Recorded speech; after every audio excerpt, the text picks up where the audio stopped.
이곳엔 특이하게도 널쩍한 판석이 절반만 걸쳐져 있었다. 나머지는 빈 곳. 그곳은 출입구였을 것이다.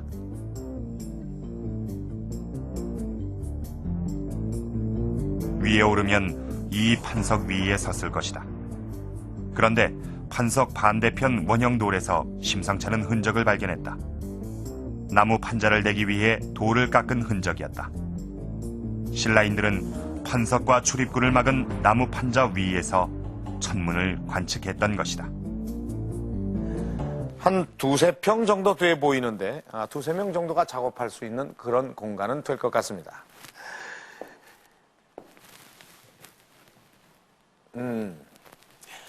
일단 올라오긴 올라왔습니다만 이 외부 사다리를 통해서 이 창문을 오르고 또 두 개의 내부 사다리를 오르는 것이 이 불편한 건 사실인 것 같습니다. 첨성대 외곽에 이 돌계단을 설치해보면 어떨까요?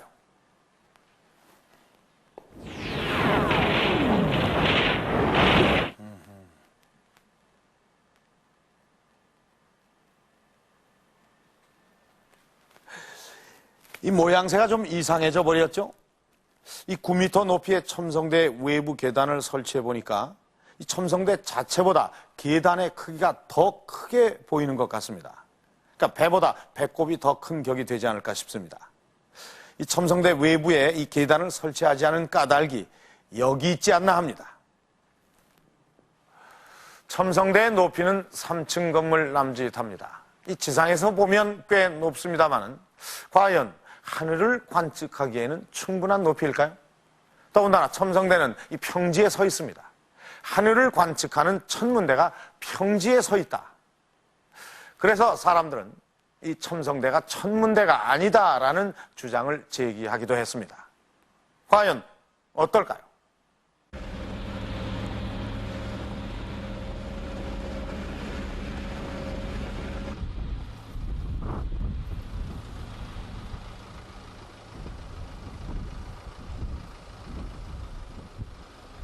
한국천문연구원의 소백산 천문대. 천문대는 해발 1,400여 미터의 소백산 정상 부근에 있다. 오늘날의 천문대가 이처럼 높은 산 위에 있는 까닭은 무엇일까?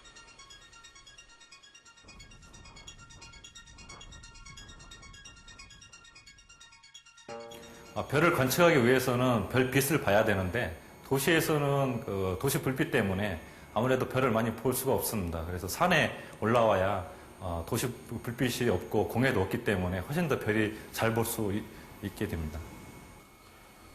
공해와 도시의 불빛을 피해 산으로 올라간 지금의 천문대. 그러나 산 위라고 해서 상황이 좋은 것은 아니다.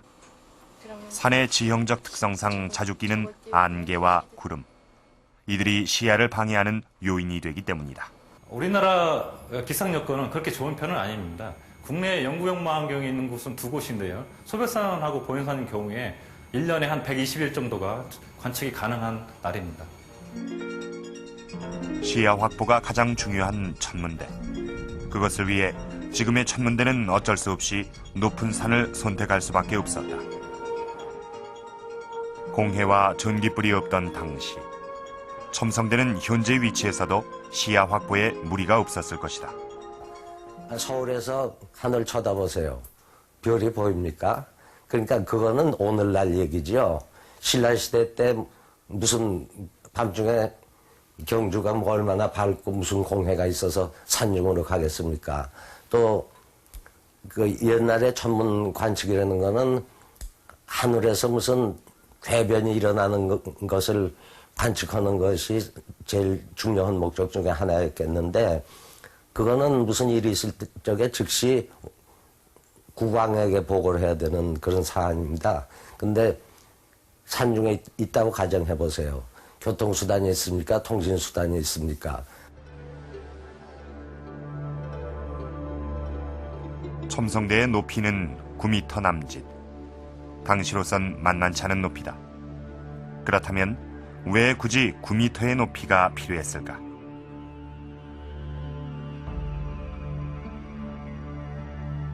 그것은 시계를 고려한 높이였다. 9m 미만의 나무는 바로 곁에 있어도 시야에 아무런 방해가 되지 않는다.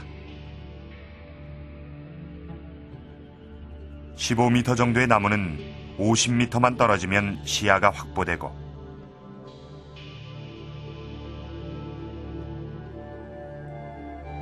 20m의 나무라 하더라도 100m만 떨어지면 별로 방해를 받지 않는다.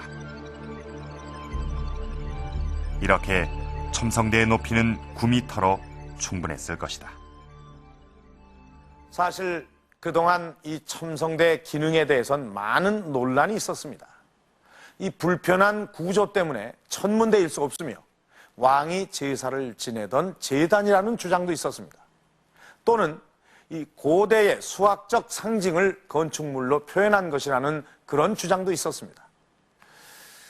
그러나 오늘 우리는 이 첨성대 창문 밑에서 사다리를 댄 흔적을 발견했고 신라인들이 천문을 살피던 작업장까지 확인할 수가 있었습니다. 그렇다면 이 신라의 천문 관측관들은 여기서 저 하늘에 무엇을 어떻게 살필 수 있었을까요?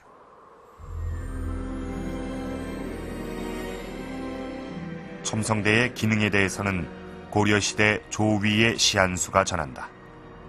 막대를 세워 그늘을 재고 해와 달을 관측한다. 대위에 올라가 구름을 보며 별을 가지고 점을 친다. 시한수만 전할 뿐 첨성대에서 어떻게 천문을 관측했는지에 대한 구체적인 기록은 없다. 그러나 우리는 삼국사기에 나오는 천문 관련 기록을 통해 첨성대에서 천문을 관측했다는 사실을 확인할 수 있다.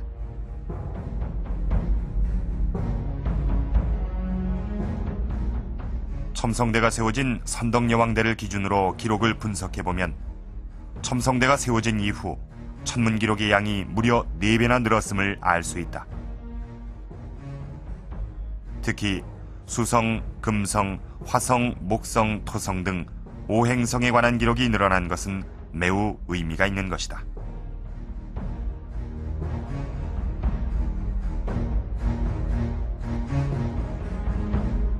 이 첨성대가 축조되었기 때문에 특별히 더 관측이 많을 것으로 보는 것은 그 중국과 달리 우리가 그 오행성 운행에 관련된 관측들이 여러 가지가 있는데 우리가 그걸 선호하고 중국에 없는 기록들을 가지고 있습니다.